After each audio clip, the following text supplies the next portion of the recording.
Greetings and welcome back to room 303 in our chats with Emily, as we are calling our readings through the 1,775 poems of the Johnson edition of the collected poems of Emily Dickinson. This is poem number 5, I Have a Bird in Spring. It's a fascinating early poem that we will study, where something profound is happening in this poem relationally. I'm wanting to share with you right away, the great Adrian Rich said the following about Dickinson, quote, "Dickinson is the American poet whose work consisted in exploring states of psychic extremity."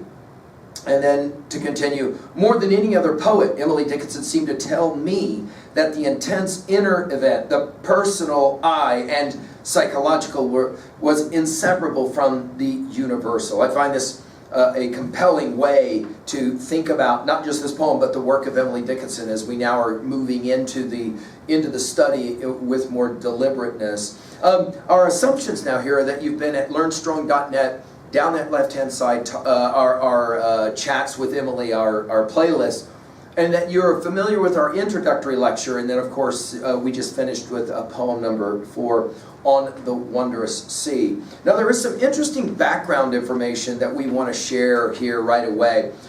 This was part of a letter, number 173, to Susan Gilbert, Sue, and it's clear that something's going on here. Susan Gilbert is about to marry Emily's brother Austin, and there's a lot of debate about what the relationship was between Emily and Sue, as she usually referred to her. There's even the argument that maybe there was some kind of homoerotic type of relationship.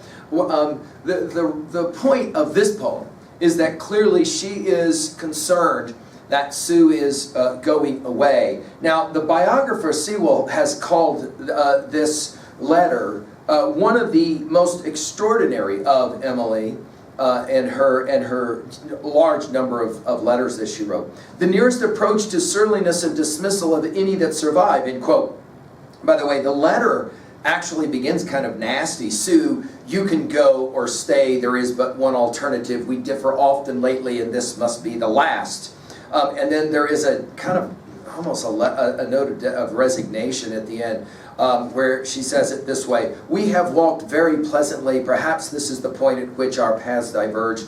Then pass on singing, Sue, and up the distant hill I journey on." Over and over again in our study of Emily, we will notice this motif of journeying, the Homeric idea of the Odyssey. So there's 2 different readings of this poem, and I want to share at least 2 with you. One is to see this bird that's mentioned, and of course Emily loves her birds all the way through her poetry. The bird can be Susan Gilbert, or the bird could be Emily's muse, that is to say her inspiration, or of course it could be both. And so as we play this game out, we'll enjoy the way in which it's not totally clear, and yet I think Sue probably did completely understand what Emily was saying here. This is the way she says it. "I have a bird in spring, which for myself doth sing. The spring decoys, and as the summer nears, and as the rose appears, Robin is gone. Yet do I not repine, knowing that bird of mine, though flown, learneth beyond the sea melody new for me, and will return. Fast in a safer hand, held in a truer land are mine, and though they now depart, tell I my doubting heart, they're thine. In a serener bright, in a more golden light, I see each little doubt and fear, each little discord here removed. Then will I not repine, knowing that bird of mine, though flown, shall in a distant tree bright melody for me return." I think it's significant that the last word of this poem is return. I think it's significant that it sits on a line unto itself. Notice the power of the word spring right away. I have a bird in spring. Now, Emily loves to do this. She loves to have words that work both as nouns as well as verbs. That is to say, think about how hope springs eternal, as well as, of course, the season and the cyclical nature of the seasons. Notice, "I have a bird in spring, which for myself doth sing." And immediately when we see this word myself, we can't help but think of our talks with Walt and our reading of Leaves of Grass, and especially Song of Myself, which for myself does sing. In other words, Sue, she sees Sue in a relationship with Sue in a very possessive way. She's mine. But then notice the spring decoys, starting to end. Summer is now coming. And as the summer nears, and as the rose appears, Robin is gone, right? That is to say, Sue is soon to marry Austin. She's going away on her own journey without Emily. And then the word yet. Do I not repine, right? Knowing that bird of mine, though flown, learneth beyond the sea. Emily is educator in learning. Why is it learneth? I think the influence of the KJV, the King James Version of the Bible, is significant here. Beyond the sea, melody new for me, and will return. Of course, this idea of returning, and notice how she literally returns in this poem with the last word. Fast in a safer hand. This is interesting that if she is talking about Austin, her brother, fast in a safer hand, held in a truer land are mine. Now, this is the tension, right? In other words, is she arguing, I love you more than my brother ever could love you. I'm more true, I'm more safe. It's an interesting way to read it. And though they now depart, that is to say, safety and truth. Tell I, this idea of self-talk is ubiquitous through our study of Emily's stuff. Tell I my doubting heart, we're going to get to discord here in a little bit, right? There, thine. In other words, I am willing, it's almost like a sacrifice. I'm willing to forego these ideas of safety and truth as long as I know you have them. In a serener bright, we're going to come back to the word bright in the last stanza. In a more golden light, I see. And again, everything I think about reading Emily Dickinson is about perspicacity.